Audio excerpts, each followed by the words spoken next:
안녕하세요. 반갑습니다. 이번 시간에는요, 1회 이 설비기준 문제풀이 시간입니다. 같이 한번 풀이해 보도록 하겠습니다. 1번 문제. 다음 가로 안에 들어갈 내용으로 적합한 것은 평행에서는 회선상호 간 방송통신 콘텐츠의 내용이 혼입되지 아니하도록 두 회선 사이의 근단 누아에 대한 거네요. 원단 누아의 감소량이 몇 데시벨 이상이어야 된다. 이거 시험 문제 많이 나왔죠? 68데시벨, 근단과 원단 누아 감소량은 68데시벨 이상이어야 된다. 이렇게 돼 있죠. 그래서 정답은 몇 번이다? 4번이 되겠다. 68데시벨. 저 55데시벨은 음성급, 평행해선이 아니라 음성급일 때는 55데시벨이 되겠죠.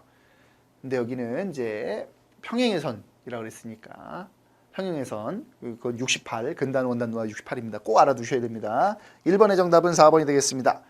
2번 넘어가 볼까요?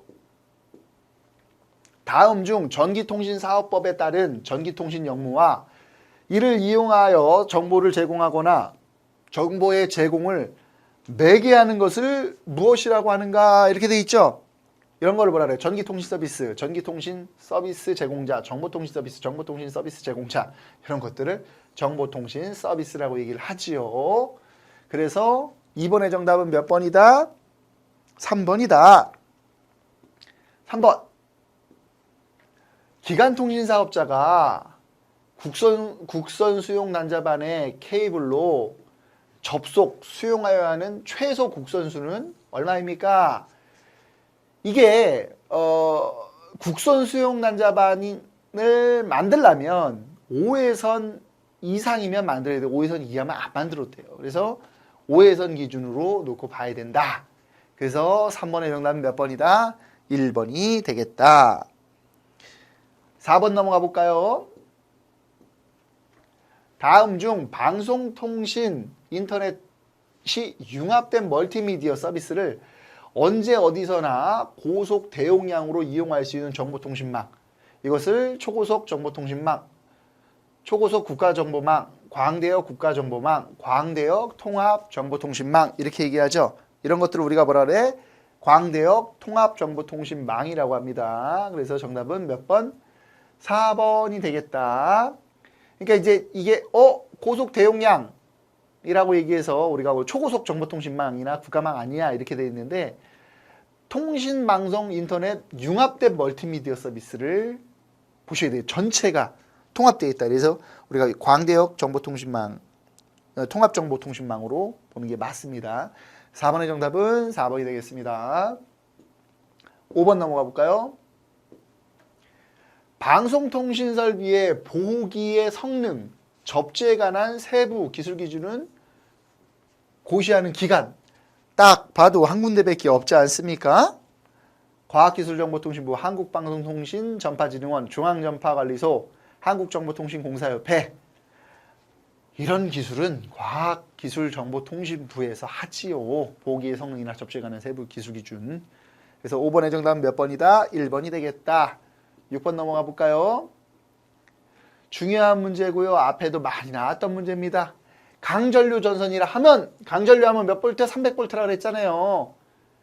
전기도체, 절연물로 싼 전기도체 또는 절연물로 싼 것은 보호피막으로 보호한 전기도체 등으로서 몇 볼트 이상 전력을 송전하거나 배전하는 전선을 말하는가? 300볼트 이상. 에? 매년, 매회는 아니지만 매년 1년에 시험 3번 보죠. 3번 보는 중에 한 번은 강전류 전선에 대해서 나와요. 예를 들어서 1회 나왔다. 그럼 2회, 4회에는 거의 안 나오죠. 1회 안 나왔다. 그럼 나올 확률이 있죠. 2회. 1, 2회 안 나왔다. 그러면 4회에 나올 확률이 높죠. 상당히 높은. 강전류 전선에 대해서는 꼭 물어봅니다. 그래서 6번의 정답은 몇 번이다? 2번이다. 7번 넘어가 볼까요? 다음 문장의 가로 안에 들어갈 내용을 순서대로 바르게 나타낸 것은 전기통신이란 가로 또는 그 밖의 전자적인 방식으로 부호, 문헌, 음향 또는 영상을 송신하거나 수신하는 것을 우리가 뭐라 한다? 전기통신이라 한다. 이렇게 놓고 봤죠. 그래서 전기통신은 뭐죠? 유선, 무선, 광선이죠. 광선. 또는 그 밖의 전자적인 방식으로 부호, 문헌, 음양 또는 영상을 송신하거나 수신하는 것. 그래서 정답은 유선, 무선, 망상 4번밖에 없네요. 7번의 정답은 4번 되겠습니다. 8번 한번 볼까요? 다음 중 전기통신사업법에서 규정하는 보편적인 영문 내용이 아닌 것.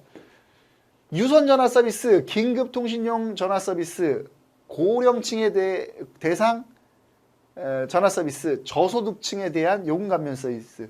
여기 이제 장애인 저소득층이 들어갔죠. 여기 앞에.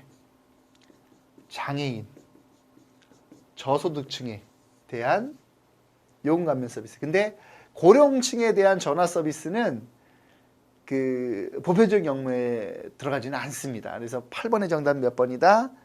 3번이 되겠다. 9번 한번 넘어가 볼까요? 기간통신사업자가 전기통신 업무에 제공되는 선로 등을 설치하기 위하여 타인에게 토지 또는 이에 정착한 건물, 공작물 등을 사용하는 경우 취하여야 할 조치로 옳은 것. 이거는 기간통신사업자는 점유자와 소유자와 미리 사전에 협의가 돼야 됩니다.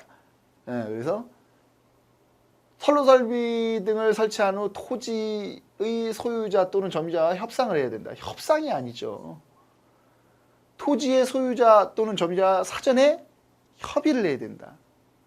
미리 토지의 소유자 또는 점유자의 사전에 협의해야 된다. 미리 해야 돼. 미리. 3번이 맞는 거죠. 선로 설비 등을 설치한 후 토지의 소유자 또는 점유자에게 통시가 아니라 통지인대잖아.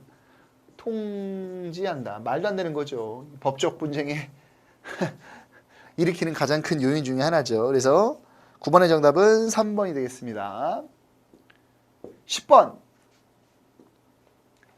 다음 건축물 중 집중군의 통신실을 확보해야 하는 것은 단독주택, 공동주택, 다가구주택, 야외 공연. 그래서 우리가 공동주택에는 집중군의 통신실을 설치를 해야 되죠. 우리가 이제 건축물 공동주택 주거용 건물 건축물에서는 공동주택이 우리가 집중군의 통신실을 설치를 해야 되고요. 업무용 건물일 때는 6층 이상이고 연면적이 5,000제곱미터 이상일 때는 우리가 집중군의 통신실을 확보를 해야 되죠. 그래서 10번의 정답 몇 번이다? 2번이 되겠다.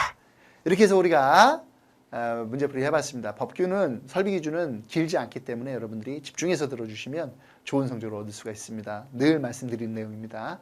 고생 많이 하셨고요. 저는 다음 시간에 또 뵙도록 하겠습니다. 감사합니다.